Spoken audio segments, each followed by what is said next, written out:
दुपारतून झाला तेव्हा भगवान म्हणाले, सत्यनारायण नावाचा विषय सर्वांच्या सर्व इच्छा पूर्ण करून मनातील फळ देण्याचा आहे. जे व्रत केले असता मनुष्य जर दुःखातील पापातून मुक्त होतो, त्या सत्याचे उत्तम असे व्रत तू कर. त्यानंतर ब्राह्मणाला पूजेत सर्वेदाचा भगवान तिथे गुप्त झाले.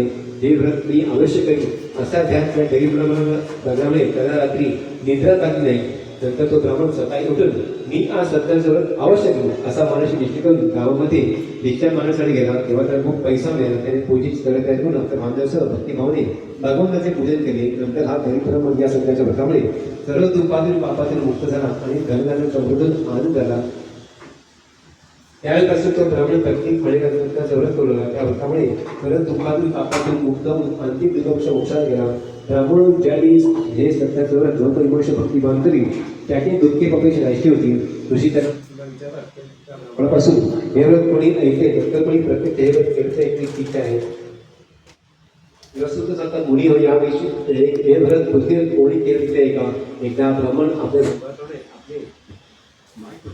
बांधव ईश्वर यांच्यासह आनंदाने भक्तिभावाने हे व्रत करत असताना लाकडे विकणारा मोळीका त्या ठिकाणी आला. तो मोळीका ताणने व्याकुळ झाले असल्यामुळे मस्तकरी मोळी बाहेरच्या ब्राह्मणाच्या घरी गेला. तो व्रत करत आहे त्या नमस्कार केला आणि विचार की महाराज आपण काय करतात, हे व्रत केल्याने काय पण मिळते तेव्हा ते सांगा. तेव्हा ब्राह्मण म्हणा, सर्वांच्या सर्व इच्छा पूर्ण करणारे हे व्रत करण्याचं व्रत आहे.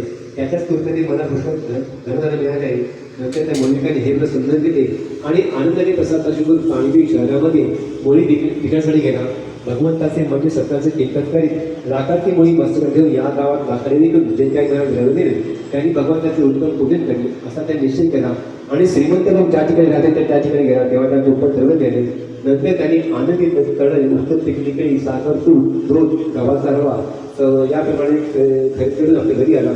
आपले बांधव इष्टमित्र त्यांच्यासह भक्तिभावाने भगवंताचे पूजन केले.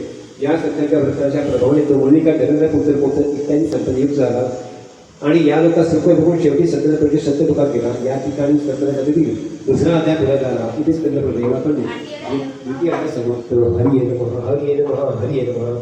श्री सत्य महाराज श्री गुरुदेव श्री गुरुदेव तिसरा सुद्धा सांगता ऋषीवर याविषयी आणखी एक कथा सांगतो. श्री श्रवण काळाला पृथ्वीवर उल्कामुख नावाचा सर्व राजा होता. तो राजा जितेंद्रिय सत्य बोलणारा भक्तिमान बुद्धिमान असा होता.